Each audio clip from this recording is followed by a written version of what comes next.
2014 హుడ్హుడ్ తుఫాన్ బీభత్సం విశాఖపట్నం ఎయిర్పోర్ట్ అతి తీవ్రంగా దెబ్బతిన్నది. Hi friends, welcome to tech simplify. ఆంధ్రప్రదేశ్లో భోగాపురం గ్రీన్ఫీల్డ్ ఇంటర్నేషనల్ ఎయిర్పోర్ట్ కేవలం మరో ఎయిర్పోర్ట్ కాదు. ఇది అత్యాధునిక టెక్నాలజీతో భారతదేశంలోనే మోస్ట్ అడ్వాన్స్డ్ గ్రీన్ఫీల్డ్ ఎయిర్పోర్టుల్లో నెంబర్ 1గా నిలవబోతోంది. ప్రస్తుతం విశాఖపట్నం ఎయిర్పోర్ట్ ఇండియన్ నేవీ ఆధీనంలో ఉంది. దీన్ని ఎక్స్పాండ్ చేయడానికి పరిమితులు ఉన్నాయి. సెక్యూరిటీ రీజన్స్ వల్ల మనకు నచ్చినట్లు ఫ్లైట్స్ ల్యాండింగ్, టేకాఫ్ ఇంకా ఎక్స్పాన్షన్ చేయడం కుదరదు. ఇటువంటి ప్రాబ్లమ్స్ని పరిష్కరించేందుకే విజయనగరం జిల్లా భోగాపురంలో కొత్త ఇంటర్నేషనల్ ఎయిర్పోర్ట్. ఈ వీడియోలో మనం తెలుసుకునేవి భోగాపురం గ్రీన్ఫీల్డ్ ఇంటర్నేషనల్ ఎయిర్పోర్ట్ యొక్క basic information. Next, world class advanced technical futures ఏమున్నాయి ఈ ఎయిర్పోర్ట్లో అనేది తెలుసుకుందాం. వీడియో చివరిలో మీకు ఒక క్వశ్చన్. ఈ క్వశ్చన్ మిమ్మల్ని ఆలోచనలో పడేస్తుంది ఖచ్చితంగా. ముందుగా బేసిక్ ఇన్ఫర్మేషన్ చూద్దాం.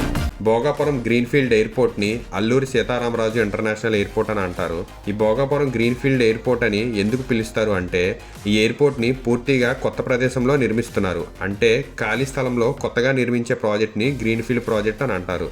అందువల్ల దీన్ని భోగాపురం గ్రీన్ఫీల్డ్ ఎయిర్పోర్ట్ అని పిలుస్తారు. దీన్ని నిర్మిస్తుంది జిఎంఆర్ ఇంకా ఎల్ఎన్టీ కంపెనీ. ఈ ఎయిర్పోర్టు స్థలం వచ్చేసి 2200 ఎకరాల్లో నిర్మిస్తున్నారు. దాదాపు 5000 కోట్ల ఇన్వెస్ట్మెంట్ తోటి.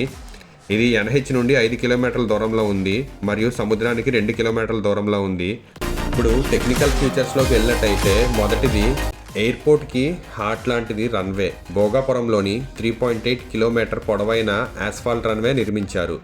ఇది విశాఖపట్నం రన్వే కన్నా పొడవైనది. ఈ ఆస్ఫాల్ట్ రన్వే వల్ల అడ్వాంటేజెస్ ఏంటంటే, ఈ రన్వే కంటిన్యూస్గా జాయింట్స్ లేకుండా నిర్మించవచ్చు.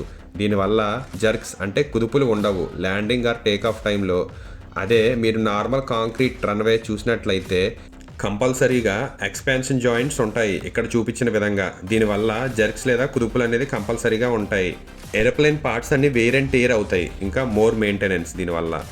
ఈ పొడవైన రన్వే పైన చిన్న చిన్న ఎయిర్ప్లేన్సే కాకుండా భారీ ఇంటర్నేషనల్ ఎయిర్ప్లేన్స్ అంటే ఎయిర్ బస్, బోయింగ్ 777 వంటివి చాలా సులభంగా ల్యాండ్ అవుతాయి.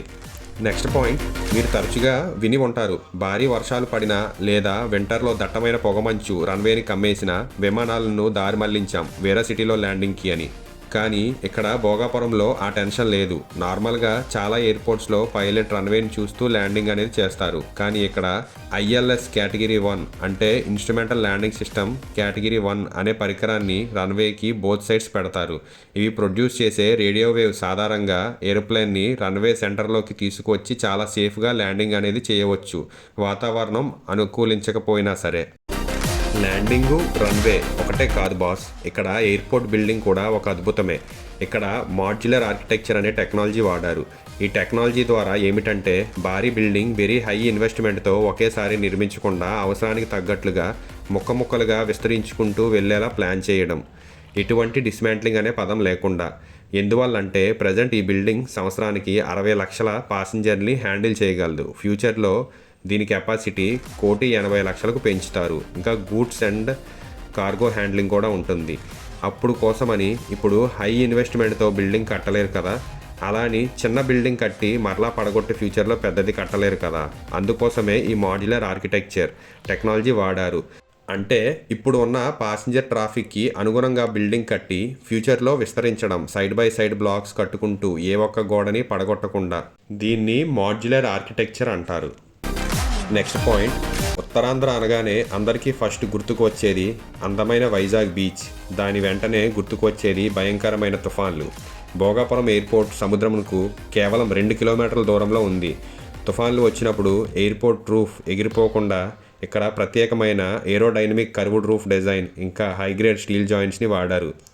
అంటే దీనివల్ల గంటకు 250 కిలోమీటర్లు వేగంతో గాలులు వేసినా కానీ రూఫ్కి ఉన్న కర్వ్డ్ అంటే వంపులు కారణంగా గాలి రూఫ్ పై నుండి చాలా స్మూత్గా జారి పక్కకు వెళ్ళిపోతుంది. ఎలా అయితే మన కార్స్ ఇంకా బైక్స్ గాలిని చీల్చుకుంటూ వెళ్ళడానికి డిజైన్ చేశారో, సరిగ్గా అదే సైన్స్ ఇక్కడ రూఫ్ గాలిని చీల్చి స్మూత్గా పక్కకు నెట్టివేయడానికి వాడారు. ఆ సమయంలో బిల్డింగ్ పై వచ్చే ఒత్తిడిని ఫుట్టింగ్స్కి సేఫ్గా పంపడానికి హైగ్రేడ్ స్టీల్ జాయింట్స్ని వాడారు. అంతటి వల్ల ఇప్పుడు మన భోగాపురం ఎయిర్పోర్ట్ ఎటువంటి తుఫాన్ అయినా ఎదుర్కొనగలదు.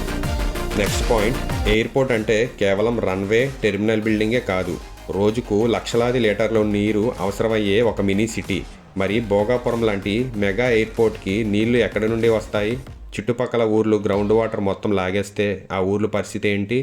దీనికోసం ఇక్కడ ZLD అనే టెక్నాలజీ వాడారు. అంటే జీరో లిక్విడ్ డిశ్చార్జ్ అనే టెక్నాలజీని తీసుకొచ్చారు. ఈ ఎయిర్పోర్ట్లో వాడిన వాటర్ చిన్న చుక్క కూడా వేస్ట్గా బయటకు పోదు వృధాగా. ఈ వేస్ట్ వాటర్ని ఇక్కడే ఉన్న అడ్వాన్స్డ్ సివరేజ్ ట్రీట్మెంట్ ప్లాంట్ ద్వారా 100% ప్యూరిఫై చేసి మరలా ఫ్లషింగ్కి, ఎయిర్పోర్ట్ AC ప్లాంట్ కూలింగ్ సిస్టమ్స్కి, ఇంకా వందల ఎకరాల పచ్చటి గార్డెన్స్కి వాడుకుంటారు. ఈ ఎయిర్పోర్ట్ కేవలం అడ్వాన్స్డ్ టెక్నాలజీస్తో కట్టడమే కాదు, పర్యావరణాన్ని కాపాడే అద్భుతమైన ఎన్విరాన్మెంటల్ టెక్నాలజీస్ కూడా ఉపయోగించారు. భోగాపురం ఎయిర్పోర్ట్ కోసం ఇన్ని మైండ్ బ్లోయింగ్ టెక్నికల్ ఫ్యూచర్స్ విన్నాక ఇప్పుడు అందరి మైండ్లో ఉన్న ఒకే ఒక బిగ్ క్వశ్చన్ ఏంటంటే, ప్రస్తుతం వైజాగ్లో ఉన్న ఎయిర్పోర్ట్ని కంప్లీట్గా క్లోజ్ చేస్తారా, లేదా 2 ఎయిర్పోర్ట్స్ని కలిపి రన్ చేస్తారా? మరి దీనిపై మీ అభిప్రాయం ఏంటో కామెంట్స్లో షేర్ చేయండి. ఈ వీడియో నచ్చినట్లయితే లైక్ చేయండి. మరిన్ని టెక్నాలజీస్కి సంబంధించి కాన్సెప్ట్స్ కోసం ఈ ఛానల్ని ఇప్పుడే సబ్స్క్రైబ్ చేసుకోండి. Thank you. Tech simplify.